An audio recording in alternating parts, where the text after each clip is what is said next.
Welcome back, everyone, to another deep dive. This time, we're going to be looking at a verse that's might seem simple at first glance, Yeah. but trust me, it's a lot deeper than you think. We're talking about Exodus 23.22. Right. And I've got our expert here with me to help us unpack all the gold in this verse. Absolutely. Now, you might be thinking Exodus, that's Old Testament stuff, right? But this is not just some ancient relic. Right. It actually speaks to some really deep truths about how we relate to God Yeah, and to each other even today. absolutely. And I think what's so fascinating about this verse is where it's situated. Right. It's right in the heart of the Exodus story. The Israelites have just escaped slavery in Egypt. Right. And God is establishing his covenant with them. Yeah. He's basically saying, this is how we're going to do this whole relationship thing. Right. Like laying down the ground rules. Yeah, exactly. And they're on this epic journey to the promised land, Yeah. facing all kinds of uncertainty and danger. And like right in the midst of all that, Yeah. God drops this verse. Yeah. Almost like a roadmap for navigating the challenges ahead. Absolutely. And it all starts with this simple instruction. If you listen carefully. That's where the real journey begins, right? Yeah. It's not enough to just hear God's word. We're called to actively engage with it. Right. The Hebrew word that's used here goes beyond just listening with your ears. Okay. It implies a deep internalization, a willingness to let God's words shape our thoughts and our actions. You know, it's funny you say that because it makes me think about how often Yeah. I go through the motions, of prayer or reading scripture without really letting it sink in. Right. It's like having a conversation with someone while you're scrolling through your phone. Yeah. You're not really present.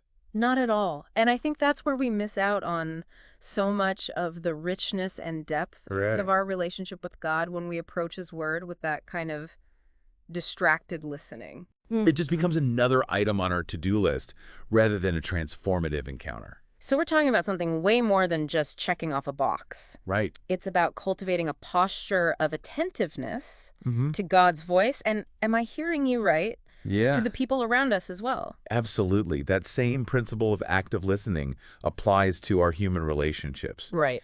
How often are we truly present in our conversations? Yeah. Really seeking to understand the other person's heart, their perspective, Yeah. their struggles? Or are we just waiting for our turn to speak?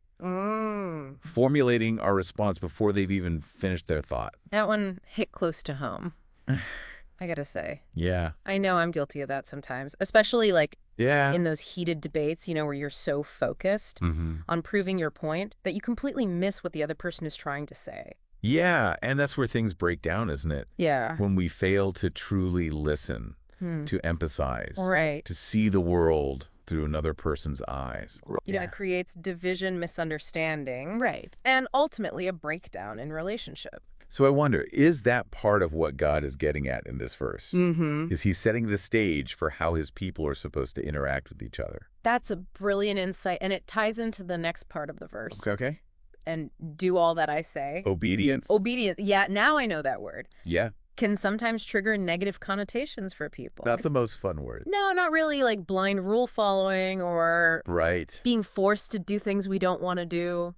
Yeah, it kind of conjures up images of like Yeah. being a kid and having to clean your room and all you want to do is go play outside. Exactly. Yeah. But what if we reframe obedience? Okay. Not as a burden, but as an act of love. Ooh.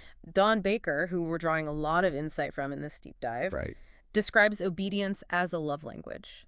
Okay. Think about it. When you deeply love someone, Yeah. you naturally want to please them, to align your actions with their desires, because you trust their wisdom and you want the best for them.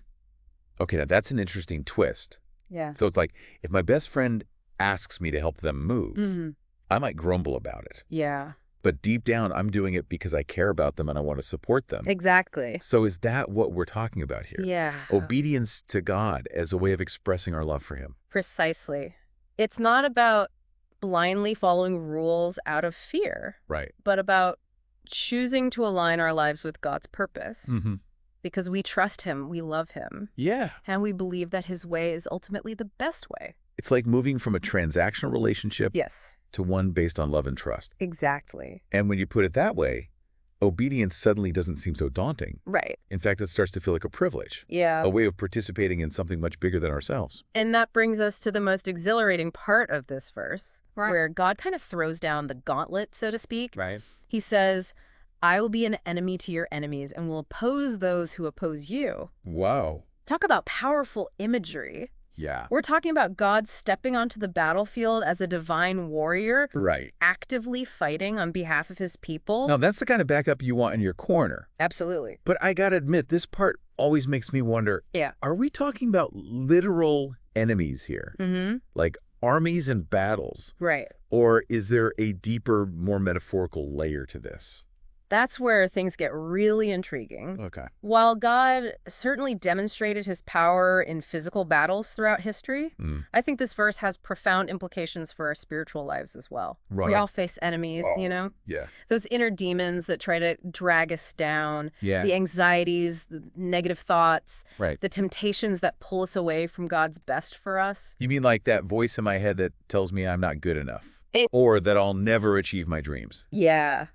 Are you saying those are the enemies that God is fighting against? Exactly. Oh. And knowing that God is actively opposing those forces, fighting on our behalf, Right. that can be incredibly empowering. It really can. It's like having this unshakable confidence Yeah. that even when we're struggling, we're not alone in the battle.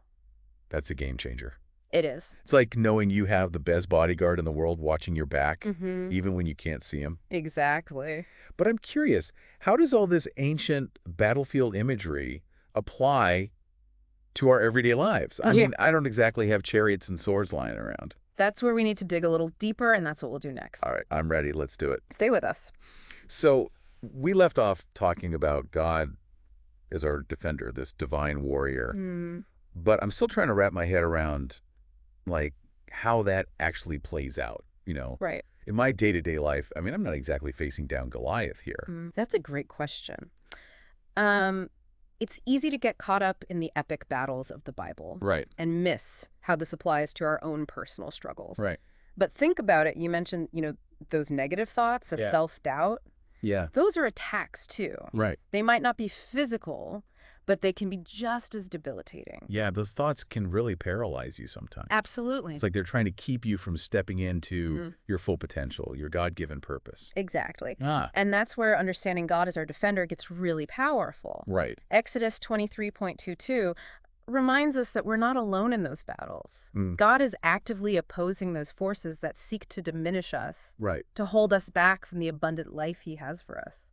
Okay, so is it like having this invisible shield around me, deflecting those negative thoughts? Yeah. Or maybe like a personal trainer pushing me to keep going when I want to give up?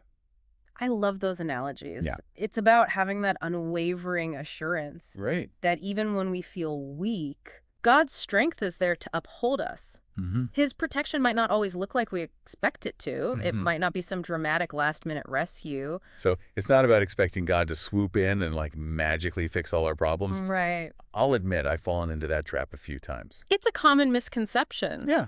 But God's protection often works in more subtle ways. Okay. It might be a timely word of encouragement from a friend, Right? an unexpected opportunity that opens up, Mm-hmm. or even just the inner strength to persevere through a difficult situation. You know, that actually makes a lot of sense. I remember this one time Yeah. I was going through like a really tough job interview Mm-hmm. and I was so nervous I could barely think straight. Oh, yeah. And right before I went in, I just felt this sudden wave of peace wash over me. Wow. It was like all my anxiety just melted away. That's a perfect example of God's protection at work. Yeah. It might not have been a flashy outward display, but it was exactly what you needed in that moment to face the challenge with confidence. It really was. And that brings us back to the beginning, doesn't it? Mm-hmm. To that call to active listening. Yeah. If we're so focused on our own expectations, Right. our own desired outcomes, Yeah. we might miss those subtle ways that God is working in our lives. It's like we're so busy looking for a lightning bolt that we miss the gentle whisper Right. of God's voice guiding us, protecting us, leading us towards his best for us. So we're learning to listen more attentively to God's voice, recognizing those moments of grace, Right. those subtle interventions. Yeah. But then there's that other side of the equation, the obedience part. Right. And I'll be honest, I'm still wrestling with what that looks like in practice. I think the key is remembering that obedience isn't about earning God's love or favor. Okay. It's about responding to the love he's already lavishly poured out on us. Mm-hmm. Don Baker uses this beautiful phrase, Yeah. obedience as a love language. I love that. It's about expressing our love for God through our actions, through aligning our lives with his desires because we trust his heart for us. So instead of viewing obedience as like a list of rules to follow, Right. it's more about wanting to please someone you love. Exactly. Like when you go out of your way to do something special for your significant other, not because you have to, but because it brings them joy. Exactly. It's about moving from a place of obligation to a place of delight. Okay. And that changes everything. When we see obedience through that lens, Yeah. it becomes less about thou shalt nots Right. and more about asking God, what brings you joy? How can I participate in your plans and purposes for my life? Okay. I'm starting to see how all these pieces fit together. Yeah. Active listening helps us discern God's voice, his guidance, his protection in our lives. Right. And then obedience becomes our loving response, our way of saying, yes, God, Yeah. I trust you, I love you, and I want to follow where you lead. Beautifully said. It's a dynamic dance between listening and responding, trusting and obeying. And as we practice those things, we begin to experience the fullness of what Exodus 23:22 promises. Right. A life marked by hope, courage, and the unshakable assurance that we have a God who is fiercely for us, fighting on our behalf every step of the way. But there's one part of this verse that we haven't really tackled yet. Right. The part that says, I will be an enemy to your enemies. Yeah. And that raises some tough questions, doesn't it? It does. Because in our world, it's easy to label people as enemies, right? Those who hold different views, those who've hurt us, Right. those who seem to stand in opposition to everything we believe in. You've hit on a really crucial point. Yeah. And that's what we're going to explore next. Okay. How do we reconcile this idea of God being an enemy to our enemies with the call to love our neighbors as ourselves? All right. Well, I am ready to wrestle with that. Stay tuned for that. Right. So we're tackling this last piece of the puzzle. We've talked about active listening obedience as a love language. Right. And God as our defender. Yeah. What about those times when it feels like someone is standing against us, maybe even against God himself? Right. How do we square that with this verse that says, God will be an enemy to our enemies? This is where we really have to grapple with the complexities of faith, isn't it? Yeah. It feels like a real head scratcher. Yeah, because on the surface, it might seem like God is endorsing some kind of us versus them mentality. Right. And that's where I get tripped up. Because it feels at odds with everything we've been talking about. Right. Love, grace, forgiveness. Yeah. It's like this verse is throwing a wrench into the whole system. But maybe instead of seeing it as a contradiction, we can view it as a deeper invitation to understand the nature of God's heart. Okay. Remember, the context of this verse is God establishing a covenant with his people. Right. He's promising to protect them, to fight for them, to be their ultimate defender. So it's more about protecting those who are aligned with his purposes. Exactly. Not necessarily about like wiping out anyone who disagrees with him. It's not about God being vindictive or vengeful. Right. It's about him upholding his covenant, his promises, and ultimately his desire for all people to come to know him and experience his love. That makes me think about Jesus. Mm-hmm. You know how he constantly reached out to those who were considered outcasts? Right. Sinners, even enemies of the religious establishment? Yeah. He didn't write them off, he invited them in. That's such a powerful point. Yeah. And it challenges us to ask, who are our enemies? Ooh, that's good. Are they really those who hold different political views? Those who've wronged us in the past? Right. Those who seem to be on the opposite side of every issue? Yeah. Or could it be that we've misidentified the real enemy? Whoa, now you're getting really deep here. Yeah. Are you suggesting that maybe the real enemy is something deeper? Something more insidious that tries to divide us and keep us from experiencing the fullness of God's love? I think that's a very real possibility because when we get caught up in labeling people as enemies, we miss the opportunity to see them as God sees them, as beloved children who are just as lost and in need of grace as we are. So instead of drawing battle lines and digging trenches, Right. we're called to build bridges, Yeah, to extend grace, to seek understanding, even in the midst of disagreement. absolutely. That's a tough pill to swallow sometimes, It is. especially when you feel like you've been hurt or betrayed. But I think that's where the true power of Exodus 23.22 comes in. Okay. It's not a call to arms against flesh and blood, Right. but against the forces of darkness that seek to divide us, to keep us from experiencing the fullness of God's love Right. and the unity he desires for his people. So if I'm hearing you right, this verse is less about going to war with other people and more about fighting for the heart of every human being, recognizing that they too are caught in this cosmic battle Right. between good and evil, light and darkness. Beautifully said.